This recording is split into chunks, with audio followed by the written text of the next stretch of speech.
السلام علیکم دوستو، نیوز فاؤنڈر چینل میں خوش آمدید۔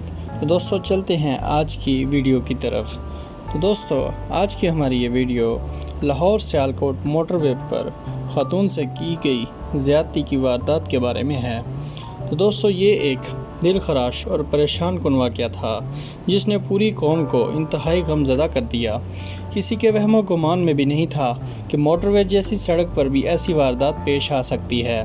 ایک خاتون اپنے بچوں کے ساتھ رات کو گجرانوالہ کے لیے روانہ ہوتی ہے اور ٹول پلازا پر ٹیکس دینے کے کچھ ہی دیر بعد گجر پورہ کے علاقے کے قریب ان کی گاڑی کا پیٹرول ختم ہو جاتا ہے اور وہ گاڑی سائٹ پر لگا لیتی ہیں۔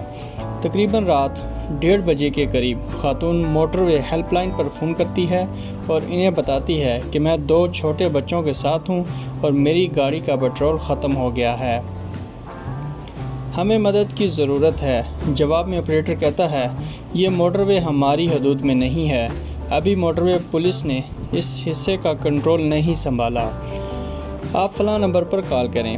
خاتون نے اپنے رشتہ داروں کو کال کر کے حالات کا بتا دیا اور وہاں سے اس کے عزیز روانہ ہو گئے۔ اتنے میں 2 مسلح افراد آئے، انہوں نے گاڑی کا شیشہ توڑا، خاتون اور اس کے بچوں کو جنگل کی طرف لے گئے اور اس خاتون کو اس کے بچوں کے سامنے اجتماعی زیادتی کا نشانہ بنا دیا گیا۔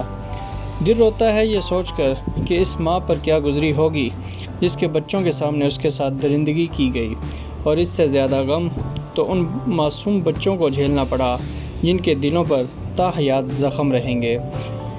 خاتون کی گاڑی کے شیشے سے مجرموں کے خون کے نمونے لے کر جب پولیس کی ٹیم فورینسک لیب پہنچی تو پتہ چلا کہ لیب کے پاس تو DNA کٹس ہی نہیں ہیں۔ پوچھا گیا تو جواب ملتا ہے کہ فنڈز ختم ہو چکے ہیں، وزارت خزانہ پنجاب سے فنڈز مانگ کر تھک گئے ہیں۔ پھر حسب روایت عین وقت پر بھگدڑ مچی اور چند گھنٹوں میں فورینسک لیب کو 5,44,00,000 روپے دے دیے گئے۔ یہ کیسی حکومت ہے، یہ کیسا نظام ہے؟ پولیس والے کام کرنے کو تیار نہیں، بیٹھ کر پیٹ نکال لیے ہیں۔ نہ ہی حکومت کو ہوش ہے کہ کہاں فنڈ ہیں اور کہاں نہیں۔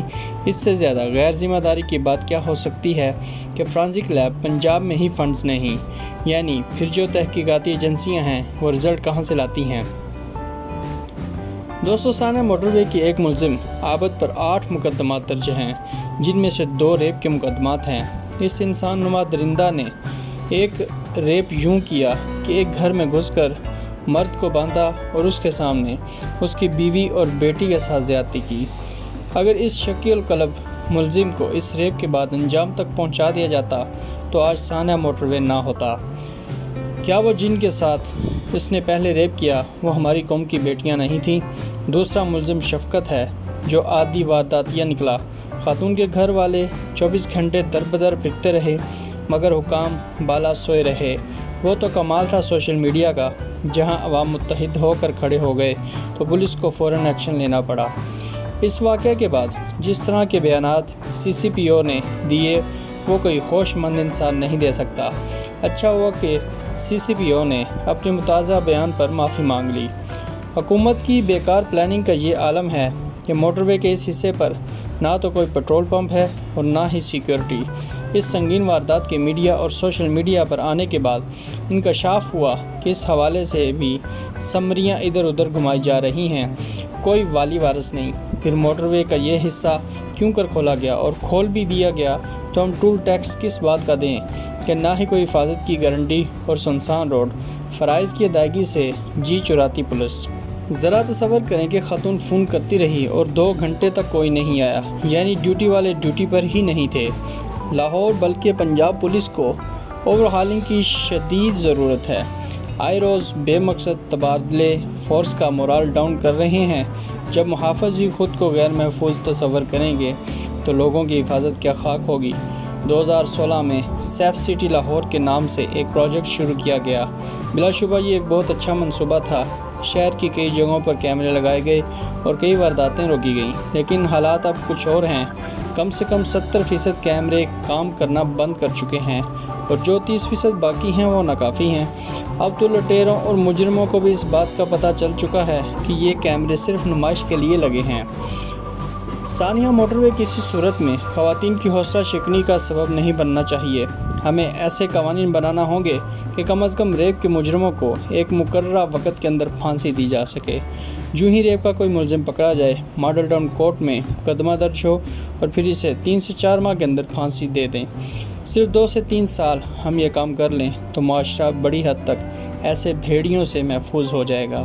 حکومت سے درخواست ہے کہ راستوں میں نہیں، دفاتر میں کام کرنے والی خواتین کو ہراساں کرنے والوں کے خلاف بھی ٹھوس قوانین کی سازی کی جائے۔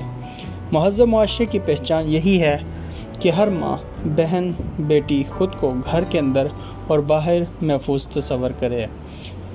اگرچہ اس سانحہ کے بعد اب پولیس کو موٹر وے کے اوپر لگا دیا گیا ہے اور ہمارے وزیر اعظم کا بھی اس کے بارے میں بیان آیا ہے کہ وہ ان ایسے زیادتی کے ملوث مجرموں کو کڑی سے کڑی، سخت سے سخت سزا دینے کے تائید ہیں اور انہوں نے اس کے بارے میں قانون سازی کرنے کا بھی حکم جاری کر دیا ہے۔ آپ کا اس سانحے کے بارے میں کیا رد عمل ہے اور آپ کی کیا رائے ہے؟ ان مجرمات کے بارے میں آپ کو کیا رائے پیش کرنی ہے؟ آپ اپنی رائے کا اظہار کمنٹ سیکشن میں ضرور کیجیے۔ آپ کے قیمتی وقت کا بہت شکریہ۔ اللہ حافظ۔